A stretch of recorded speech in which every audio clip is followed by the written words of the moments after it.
Hello बच्चों, कैसे हैं आप सब। मैं बेसिकली आज स्टार्ट करने वाला हूँ equation of line. Coordinate geometry में एक छोटा सा चैप्टर आता है, वो अपन स्टार्ट करने वाले। और लाइन से रिलेटेड मतलब स्ट्रेट लाइन से रिलेटेड अपन कुछ टर्म सीखने वाले हैं। लाइन का इंक्लिनेशन क्या होता है, लाइन का स्लोप क्या होता है, स्लोप और इंक्लिनेशन में क्या रिलेशन होता है। अगर कोई इक्वेशन ऑफ लाइन दी हो तो उससे स्लोप और बाय इंटरसेप्ट कैसे निकाल सकते हैं, एक्स इंटरसेप्ट कैसे निकाल सकते हैं। अगर मेरे को इंटरसेप्ट दिया और स्लोप दिया हो तो लाइन का इक्वेशन कैसे निकाल सकते हैं। ये सारी चीजें अपन इस चैप्टर के अंदर जो मैंने एक्सरसाइज अभी लिया हुआ है, मैं इसमें एक्सप्लेन करने का पूरा ट्राई करता हूं कि आपको 100% चीजें समझ आए। ठीक है, तो स्टार्ट करते हैं। सबसे पहले जो स्क्रीन पे क्वेश्चन दिख रहा है बच्चों, इसमें डिफरेंट टाइप ऑफ डायग्राम्स दिए हुए हैं। एक ही क्वेश्चन है, उसके 3 पार्ट है और इन सब में जैसे इसमें एक ए बी लाइन है, इसमें भी ए बी लाइन है, इसमें हमें इन तीनों लाइंस में इक्वेशन का मतलब लाइन का इंक्लिनेशन लिखना है। ठीक है, तो इंक्लिनेशन पहले मैं बता दूं होता क्या है। अगर ये एक्स एक्सिस है, ये एक्स एक्सिस है, तो एक्स पॉजिटिव साइड ऑफ ये नेगेटिव होगा, ये पॉजिटिव साइड होगा आपकी तरफ से। तो यहां से कोई लाइन कितना एंगल फॉर्म कर रही, this angle is known as inclination, right. So अभी अगर मैं इंक्लिनेशन की बात करूं, इंक्लिनेशन की बात करूं तो इंक्लिनेशन को हम लोग,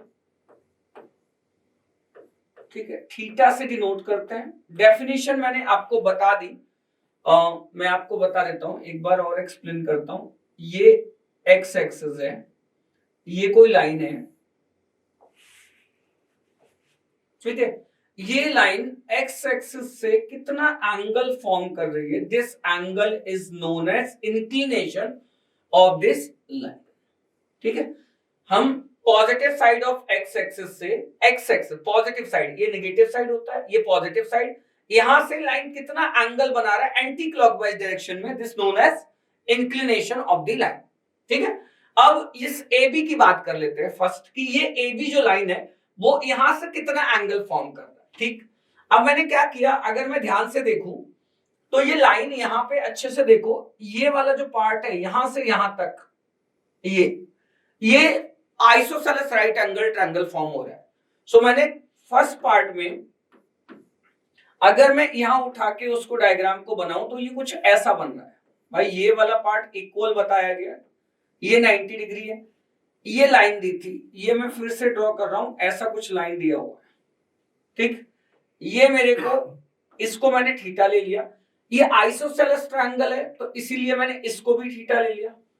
अब क्या हो गया, अगर मैं एंगल सम प्रॉपर्टी लगाऊं तो 2 theta plus 90 degree angle sum property, right, triangle के तीनों एंगल्स का सम 180 होता है, तो यहां पे मैंने 180 ले लिया।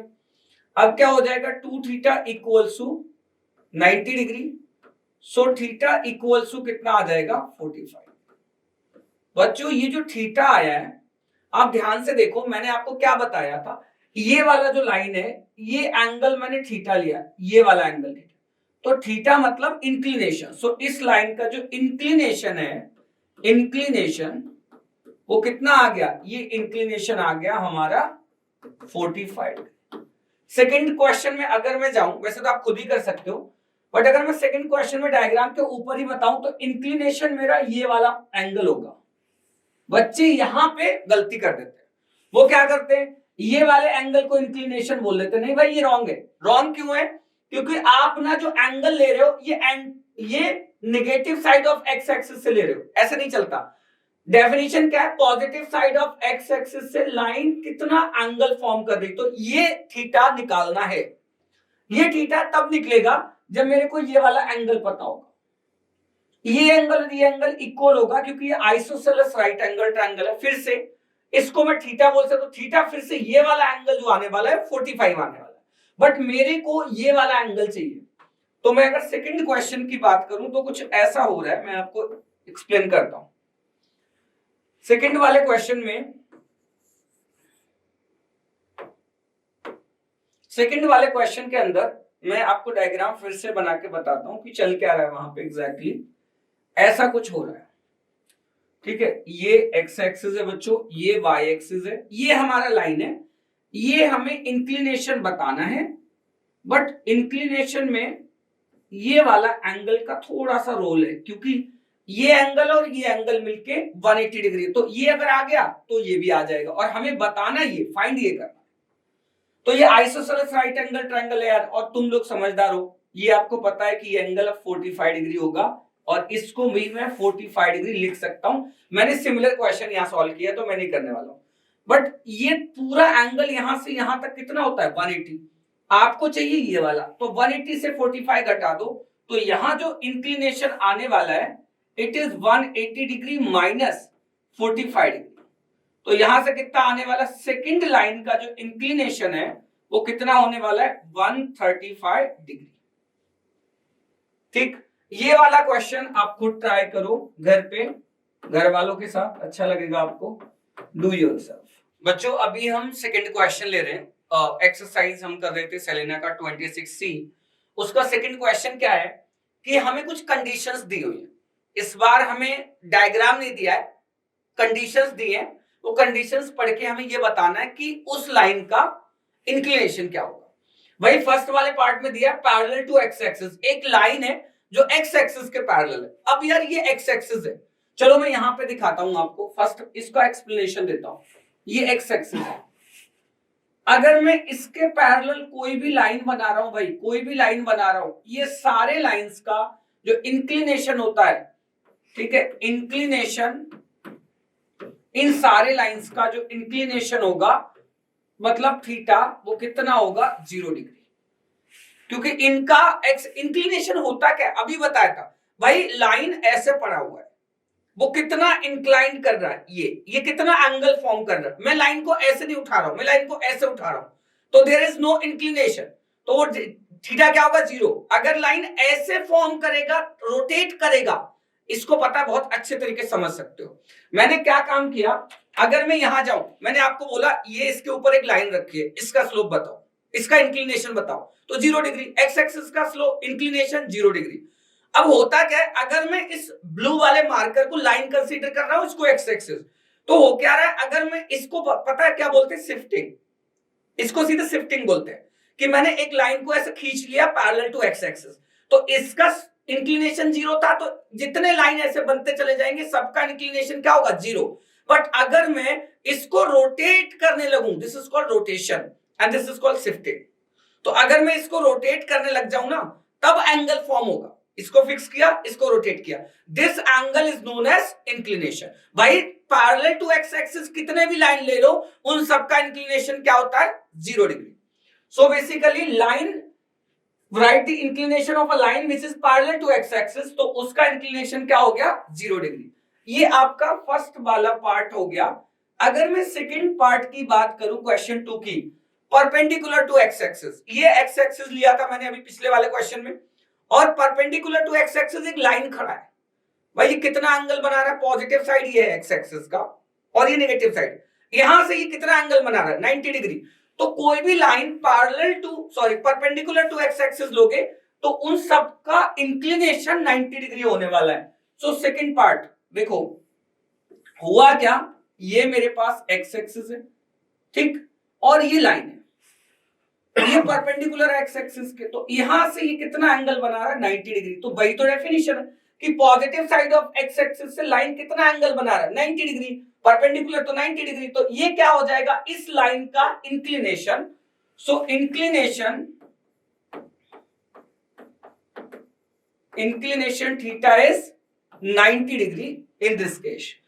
ये हो गया थर्ड पार्ट में अपन आते हैं। अब ये थर्ड पार्ट यार तुम खुद सॉल्व करके देख सकते हो। चलो अगर मैं आपको बताना चाहूं पैरेलल टू वाई एक्सिस, भाई ये है एक्स एक्सिस, ये है वाई एक्सिस, अब इसके पैरेलल कोई भी लाइन उठाओ पैरेलल टू दिस लाइन, तो ये वाई एक्सिस के पैरेलल कोई भी लाइन लोगे वो एक्स एक्सिस से तो 90 डिग्री बनाने वाला है, तो वो एंगल, इसका भी इंक्लिनेशन की अगर बात करूं तो वो 90 डिग्री ही होने वाला है परपेंडिकुलर टू वाई एक्सिस।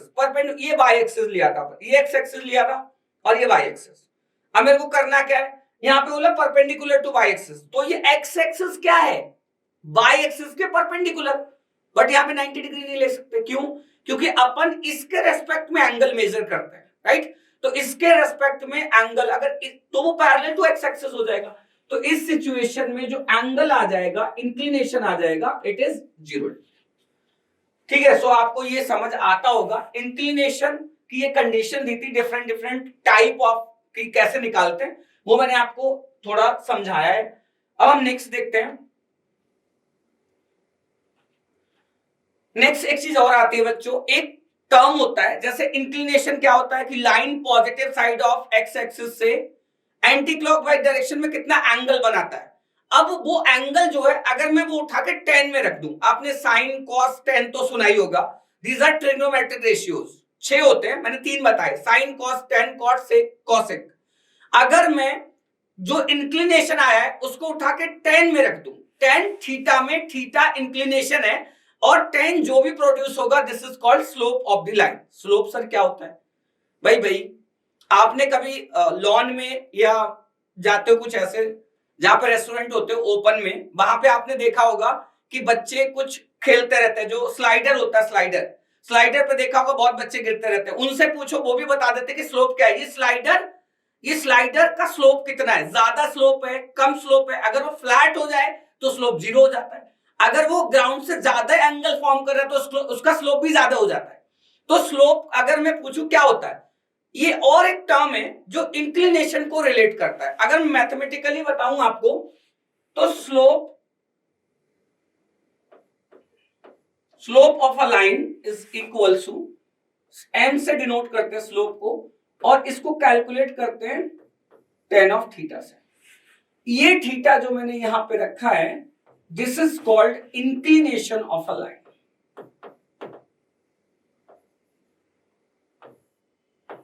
मतलब आसान सी बात है, मैथमेटिक्स में क्या करना है, इंक्लिनेशन निकालना है, उसको tan में रखना है, tan की जो भी वैल्यू आएगी वो क्या हो जाएगा हमारा स्लोप। ठीक है, अब उन्होंने वही पूछा है, write the slope of the line whose inclination, मतलब थीटा दिए हुए हैं डिफरेंट डिफरेंट लाइन के। पहला वाला बोल रहा है कि भाई एक लाइन है जिसका इंक्लिनेशन 0 डिग्री है। अब आप बताओ, इसके लिए सबसे अच्छी बात मैं बताता हूं आपको, जो ट्रिग्नोमेट्री की टेबल है उसमें ना tan के वैल्यूज याद कर लो। tan 0 डिग्री 0 होता है, tan 30 डिग्री 1/√3 होता है, tan 45 डिग्री 1 होता है, tan 60√3 होता है, tan 90 अनडिफाइंड होता है, राइट। सो ये tan, क्योंकि ये सारे एंगल तो हम उठा के tan में रखने वाले, अब tan की वैल्यू नहीं आती तो भाई क्या करोगे, स्लोप तो आने वाला नहीं है। ठीक है, तो अपन क्या करते हैं, जैसे क्वेश्चन नंबर 3 का first part, theta is given, inclination given, मतलब थीटा गिवन कितना है 0 डिग्री। अब कोई मेरे से बोला स्लोप, तो स्लोप क्या मैंने बताया कि tan में थीटा रख दो, तो यहां पे क्या हो जाएगा tan 0 डिग्री, तो ये आंसर कितना आने वाला है 0।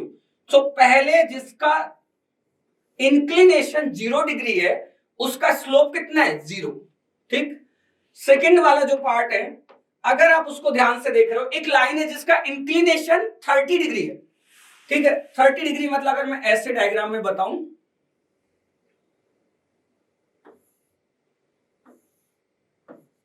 ठीक है, ये समझाने की जरूरत नहीं है, ये 30 डिग्री एंगल बना रही है एक लाइन, तो ये लाइन का इंक्लिनेशन दिया है, वो बोल रहे स्लोप बताओ, तो m इक्वल्स टू क्या दिया भाई tan थीटा, ये थीटा क्या है स्लोप, सॉरी इंक्लिनेशन, तो tan 30 डिग्री, तो यहां से आंसर आ जाएगा 1/√3, ये सेकंड लाइन का स्लोप हो जाएगा। अगर मैं थर्ड पार्ट की बात करूं, थर्ड पार्ट में देखो inclination of line is 45 degree, तो स्लोप निकालने के लिए हम क्या करते हैं tan थीटा, ये तो फॉर्मूला हो गया, इसमें जो थीटा है वो क्या है बच्चों इंक्लिनेशन, तो मैं यहां से m की वैल्यू निकाल सकता हूं tan 45 डिग्री, तो m इक्वल्स टू कितना आने वाला है 1, तो थर्ड लाइन का जो स्लोप हो जाएगा वो 1 हो जाएगा। अगर मैं फोर्थ पार्ट की बात करूं बच्चों यहां पे, तो यहां पे इंक्लिनेशन कितना दिया 60 डिग्री, तो 60 डिग्री दिया है, तो अगर मैं स्लोप की बात करूं, स्लोप को m से डिनोट करते हैं, कैलकुलेट करते हैं tan ऑफ थीटा से, तो फिर यहां पे क्या हो जाएगा tan थीटा tan 60 डिग्री, और tan 60 सबको पता है क्या होता है √3, तो ये फोर्थ वाली जो लाइन है इसका स्लोप होने वाला है √3। शायद यहां तक स्लोप क्लियर हो गया होगा। एक फॉर्मूला याद रखना है, m equals to tan theta, m क्या है स्लोप, टेन थीटा, उसमें जो थीटा आ रहा है वो इंक्लिनेशन है। ठीक है बच्चों, आगे चलते हैं नेक्स्ट क्वेश्चन में। वैसे नेक्स्ट क्वेश्चन तो यहीं पे दिया हुआ, क्वेश्चन नंबर 4। इसमें उल्टा इंक्लिनेशन निकालना है, स्लोप गिवन है, बहुत आसान है। अपन क्या कर सकते हैं, क्वेश्चन नंबर 4, क्वेश्चन नंबर 4 जो है उसको एक्सप्लेन करता हूं।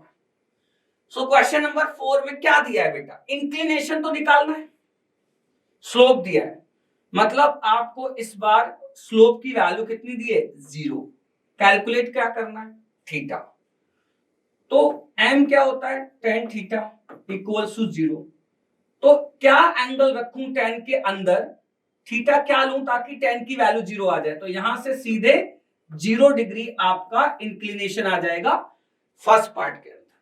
सेकेंड पार्ट की अगर मैं बात करूं, क्वेश्चन नंबर 4 डिस्कस कर रहा हूं मैं, इसमें थीटा निकालना है और स्लोप दिया है। स्लोप कितना दिया है, m कितना दिया है बच्चों, 1। इंक्लिनेशन और m होता क्या है, tan थीटा इक्वल्स टू 1। अब बताओ tan थीटा, तो कुछ लोग ऐसे भी लिखते हैं इसको, tan थीटा इक्वल्स टू, ये tan में किसकी वैल्यू है, 45 डिग्री। तो कुछ लोग tan से tan कैंसिल करके क्या बता देते हैं भाई, थीटा 45 डिग्री है, मतलब inclination of this line is 40। बाकी आप ये वाले दोनों क्वेश्चंस खुद ट्राई कर सकते हो। ठीक है बच्चों, अपन नेक्स्ट क्वेश्चन पे चलते हैं, देखते हैं क्या है। क्वेश्चन नंबर 4 तक डिस्कस किया है, तो आगे अपन चलते हैं। आगे फिर से हमें इस बार क्या दिया हुआ है, इस बार क्या दिया हुआ है बच्चों,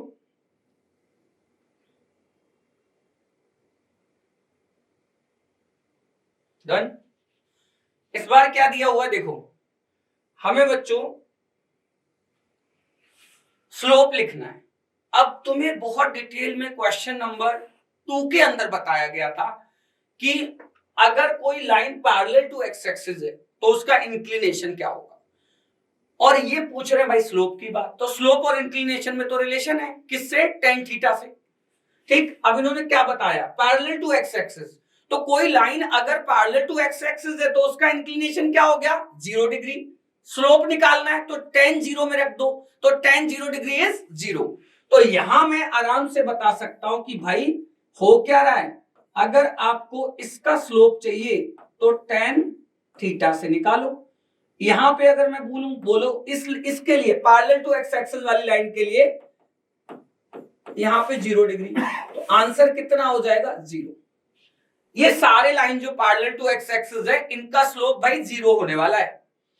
perpendicular to x axis, perpendicular to x axis, तो ये 90 डिग्री लाइन बनाएंगे, एंगल कहां से, एक्स एक्सिस से। तो अब यहां पे m इक्वल्स टू क्या होने वाला है, tan 90 डिग्री। भाई tan 90 का मतलब होता है log इंफिनिटी बोलते हैं, आपकी टेबल में भी tan 90 कितना दिया, इंफिनिटी बोल सकते हो या अनडिफाइंड बोल सकते हो। ठीक है, parallel to y axis it is same, आप फील करके देखो आपको लगेगा ये सेम बात चल रही है। कौन सी, y एक्सिस के पैरेलल बोलो या परपेंडिकुलर टू एक्स एक्सिस बोलो, ये सेम चीज है, मतलब इन सब का भी स्लोप क्या होने वाला है, infinity. Perpendicular to y axis, अगर इसको ध्यान से देखो, परपेंडिकुलर टू y एक्सिस, देखो अभी इसको अपन x एक्सिस ले रहे हैं, ये परपेंडिकुलर टू ये y एक्सिस ले रहे हैं, तो इसके परपेंडिकुलर कोई लाइन लोगे तो वो x एक्सिस के पैरेलल हो जाएगी, इसके ऐसे परपेंडिकुलर आएंगे। तो यहां पे भी, यहां पे अगर मैं ये फर्स्ट वाली कंडीशन चली जाएगी, मतलब इंक्लिनेशन 0 हो जाएगा, तो यहां पे जो स्लोप हो जाएगा वो 0 हो जाएगा। तो ये आसान सा क्वेश्चन था, ठीक है, ये आपको समझना पड़ेगा। उसके बाद अगर मैं जाऊं, अगर मैं क्वेश्चन नंबर 6 की बात करूं, तो यहां पे एक मोस्ट इंपॉर्टेंट कॉन्सेप्ट आता है, and this concept is basically, ये मैंने मोस्ट इंपॉर्टेंट कॉन्सेप्ट आता है, जो क्वेश्चन नंबर 6 है वो कॉन्सेप्ट पे बेस्ड है, ये एनालिटिकल प्रॉब्लम है। अब इस पे क्या करते हैं, सुनना ध्यान से। कॉन्सेप्ट क्या है, पहले मैं कॉन्सेप्ट समझा दूं। अगर कभी कोई लाइन दी है, मतलब इक्वेशन ऑफ लाइन लिखा है, तो वो हमेशा इस फॉर्मेट में होता है, ax plus by plus c equals to 0। ये एक जेन्युइन लाइन लिखी है, मतलब standard equation of a straight line. अब क्या हुआ, कोई मेरे से पूछे सर ये इक्वेशन मैंने लाइन का दे दिया, अब आप इसका स्लोप बताओ। भाई लाइन है तो स्लोप इंक्लिनेशन ये दुनियादारी तो एग्जिस्ट करती होगी। तो अब उन्होंने ये बता दिया मेरे को कि इस लाइन का स्लोप बताइए, इंक्लिनेशन बताइए। मैंने कहा चलो ठीक है, इक्वेशन से स्लोप कैसे निकालते हैं? अभी जो स्लोप निकाला था वो tan थीटा, मतलब थीटा दिया हो तो मैं स्लोप निकाल सकता हूं। अगर लाइन दिया हो तो मैं थीटा कैसे निकाल, मतलब स्लोप कैसे निकाल सकता हूं, बाय इंटरसेप्ट कैसे निकालता हूं, वो समझा रहा हूं। सुनो कॉन्सेप्ट क्या है। कोई भी लाइन ऐसे लिखी जाती है ax plus b y. Example बताता हूं, जैसे किसी ने 3x plus 2y minus 7 equal to 0 लिखा है। बच्चों ये इसका अगर ग्राफ बनाओगे तो स्ट्रेट लाइन आएगा, इसीलिए मैं इस इक्वेशन को इक्वेशन ऑफ लाइन पढ़ता हूं। क्यों लाइन पढ़ता हूं? क्योंकि इसका ग्राफ एक स्ट्रेट लाइन आता है, इसलिए अपन इस इक्वेशन को क्या बोलते हैं? Equation of line. अब लाइन है तो फिर स्लोप भी एग्जिस्ट करेगा, बाय इंटरसेप्ट भी एग्जिस्ट करेगा। अब यहां पे यार बार बार ये वाली चीज आ रही है, ये क्या होता है? स्लोप तो चलो आप उससे नोन हो, अभी अपन ने पढ़ा है। बाय इंटरसेप्ट क्या होता है? तो मैं आपको यहां पे समझा देता हूं। जैसे ये वाई एक्सिस है और ये एक्स एक्सिस है, किसी लाइन ने ऐसे कट किया, ऐसे ये लाइन है, तो ये ओरिजिन है, यहां पे कट किया, तो ये जो ओए हो गया ना, ओए, this is called x intercept. या बोल सकते हो आप कि ये लाइन जहां पे कट कर रही है एक्स एक्सिस को, तो ये कुछ पॉइंट होगा यहां पे, भाई पॉइंट होगा अल्फा कॉमा 0 टाइप, तो this alpha is known as x intercept. ये लाइन वाई एक्सिस को कहां पे कट कर रही है भाई? बी पे, तो इसका भी कुछ कोऑर्डिनेट होगा, सपोज 0 कॉमा बीटा ले लिया, तो ये जो है ना ये चीज, this is called by intercept. या फिर मैं बोल सकता हूं दिस बीटा, ये जो बीटा है ना, बीटा,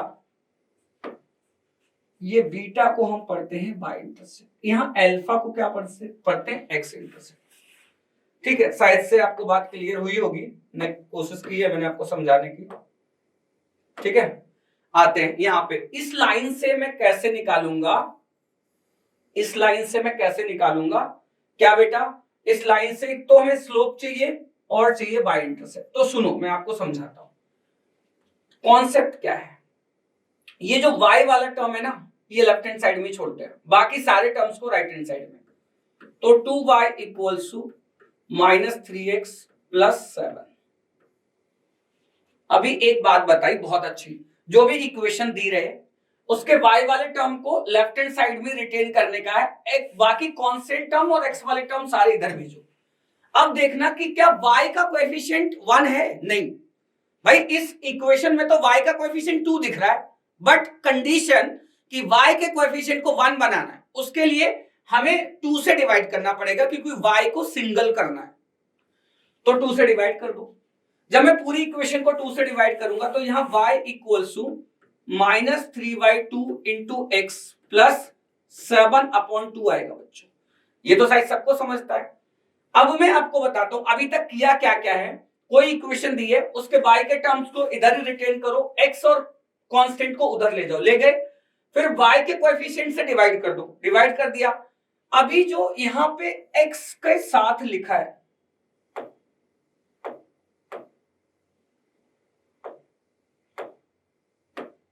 यहां पे जो ये नंबर लिखा है x के साथ, दिस इज कॉल्ड स्लोप।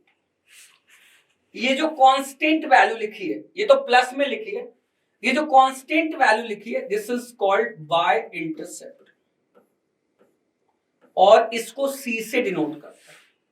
तो अगर कोई पूछे कि भाई इस लाइन का स्लोप बताओ, तो बहुत आसानी से अपन बता सकते हैं कि slope of this line is -3/2 and y intercept is denoted by c and it is 7/2। ये हमारे फर्स्ट पार्ट का ये कॉन्सेप्ट हो गया। अब अपन अगर क्वेश्चन की बात करें पर्टिकुलरली कि सर आप क्वेश्चन बताओ, ठीक है, तो क्वेश्चन में चलते हैं। जैसे ये वाला क्वेश्चन दिया, ध्यान दो, अब ये वाला क्वेश्चन ही उठा लिया मैंने, 6 का फर्स्ट पार्ट, क्वेश्चन 6 का फर्स्ट पार्ट। कलर साइड ज्यादा अच्छा नहीं दिख रहा, चेंज कर देता हूं। तो x plus 3y plus 5 equal to 0, ये लाइन का इक्वेशन है। मेरे को यहां से दो चीजें चाहिए, स्लोप चाहिए और y इंटरसेप्ट चाहिए। मैंने अभी आपको कॉन्सेप्ट बताया, कॉन्सेप्ट समझना, y वाले टर्म को रिटेन करना है लेफ्ट हैंड साइड में, तो 3y इक्वल्स टू, बाकी सारे को उधर फेंकना है, -x -5। क्या y वाला टर्म सिंगल है? सिंगल आपसे अच्छा कौन समझता है? y के साथ यहाँ पे 3 है, तो हमें 3 से डिवाइड करना, y को सिंगल बनाना है। सिंगल मतलब उसका कोएफिशिएंट 1, तो 3 से डिवाइड कर दो, तो y equals to -1/3 into x -5/3, ऐसा आ गया। अब मैंने आपको बताया था कि अगर x के साथ जो चीज लिखी है, x का coefficient this value, this is called slope, और यहां पे जो कांस्टेंट दिया है माइनस के साथ दिया है, तो अपन इग्नोर नहीं कर सकते, माइनस लेना पड़ता है, बुरा लगता है बट लेना पड़ता है। तो यहां पे this is called by intercept, और इसको किससे डिनोट करते हैं बेटा? c से। शायद तुम्हें समझा होगा क्या कर रहे हैं अपन, ठीक है। अपन यहाँ पे c कितना ले लिया? -5/3, और स्लोप कितना ले लिया? -1/3। ये मैंने आपको क्वेश्चन लेके बता दिया। आप कोई भी और क्वेश्चन लेना चाहते हो, जैसे अगर मैं ये वाला क्वेश्चन उठा लूं, ये 6th वाला, 6th पार्ट, तो यहां पे क्या लिखा है? 3y equals to 7। कोई बच्चा बोलेगा सर इसमें तो x वाला टर्म ही नहीं, कोई बात नहीं, इसको ऐसे लिख सकते हैं, 3y equals to 0 into x plus 7, ऐसे तो लिख ही सकते हैं, 0 इंटू x तो 0 ही होता है। अब मैंने y का कोएफिशिएंट देखा यार कितना है? 3 नहीं चाहिए, तो 3 से डिवाइड करो, तो y equals to 0/3 into x plus 7/3। x के साथ जो भी लिखा है, x के साथ जो भी कोएफिशिएंट है, this is called slope m, और यह कांस्टेंट जो भी दिया है, दिस इज कॉल्ड क्या? y intercept. तो y इंटरसेप्ट कितना आ गया? y इंटरसेप्ट इज 7/3, और ये क्या हो गया? Slope is 0/3। बेटा कितना होता है? 0। तो शायद ये आपको समझ में आ गया होगा, बाकी क्वेश्चन आपको ट्राई कर सकते हो बच्चों, ठीक है। अपन आगे चलते हैं। आगे ऐसा दिया हुआ है, ठीक है, क्या दिया हुआ है वो समझो। यहां पे दिया हुआ है find the equation of the line, उल्टा। अभी लाइन दिया था तो मैं क्या क्या निकाल रहा था? स्लोप और y इंटरसेप्ट। अब यहां पे क्या दे दिया? यहां पे क्या दे दिया बताओ? यहां पे स्लोप दे दिया और y इंटरसेप्ट दिया। अब तुमसे पूछ रहा है इक्वेशन बताओ, ठीक है।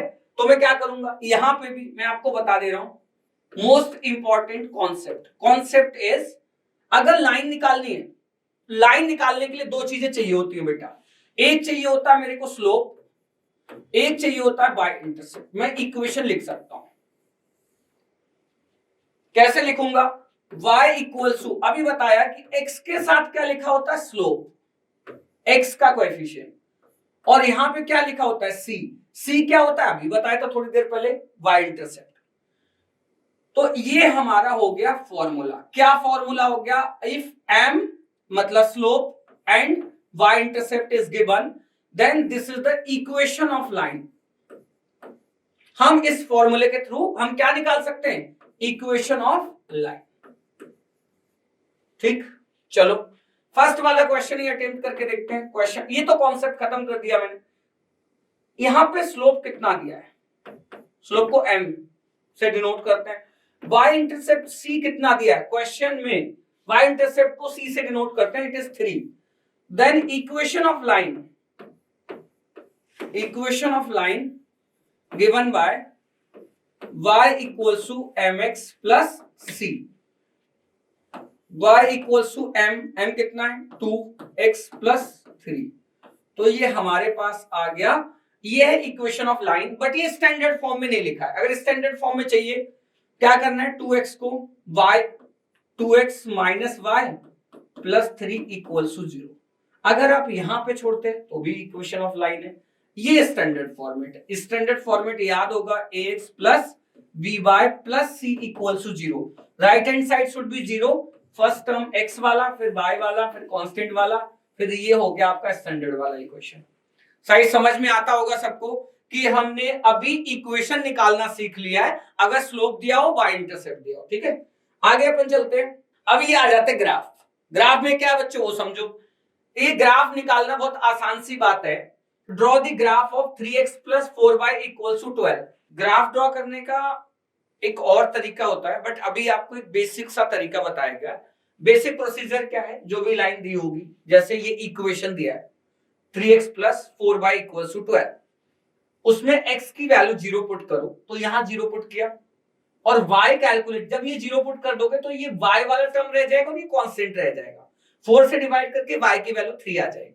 x 0 है, y 3 है, तो इसको दोनों को मिला के मैं पॉइंट बना सकता हूं, x 0 y 3 0,3, एक पॉइंट मिल गया। यहां पे मैंने फिर से x 0 किया था, y 0 किया, y 0 करने के बाद ये y वाला टर्म ही 0 हो जाएगा, तो होगा क्या 3x इक्वल्स टू 12, तो x इक्वल्स टू 4, तो x की वैल्यू 4, y की वैल्यू 0, तो यहां पे भी एक पॉइंट मिल गया। बच्चों लाइन निकालने के लिए, यूनिक लाइन निकालने के लिए एटलीस्ट, कभी स्कूल में टीचर बताते 3 पॉइंट लिखो, 4 पॉइंट लिखो, एटलीस्ट 2 पॉइंट्स होने चाहिए अगर आपको यूनिक लाइन चाहिए। अगर एक पॉइंट हुआ तो एक पॉइंट से तो हम इनफाइनाइट लाइन निकाल सकते हैं, बट 2 पॉइंट से एक यूनिक लाइन निकाल, एटलीस्ट 2 पॉइंट्स। तो मैंने ये 2 पॉइंट ले लिए, इन दोनों पॉइंट्स को उठा के एक्स एक्सिस बाई एक्सिस पे प्लॉट किया और उनको स्केल से ज्वाइन कर दिया, तो जो मेरे पास ग्राफ आया, ये रेड वाला जो आप डॉटेड देख रहे हो, ये जो ग्राफ आया, ये एक लाइन आया। इसीलिए हम बोल रहे हैं कि लीनियर इक्वेशन का ग्राफ लाइन आता है, इसीलिए इसको हम पढ़ते हैं इक्वेशन ऑफ लाइन। ठीक, ये एक तरीका हो गया। अब आप क्या कर सकते हो बच्चों, दूसरा, ये 9th और 10th क्वेश्चन आप खुद ट्राई कर सकते हो और देखो आपको आराम से सॉल्व कर सकते हो, ये क्वेश्चन आसान से ही होते हैं। बाय इंटरसेप्ट की बात करें, ग्राफ तो हमने निकाल लिया। अगर यहां से बोले बाय इंटरसेप्ट कितना है, तो देख लो कि ये जो लाइन आपने निकाली डॉटेड लाइन, ये बाय एक्सिस को कहां पे कट कर रही है, तो ये बाय एक्सिस को 3 पे कट कर रही है।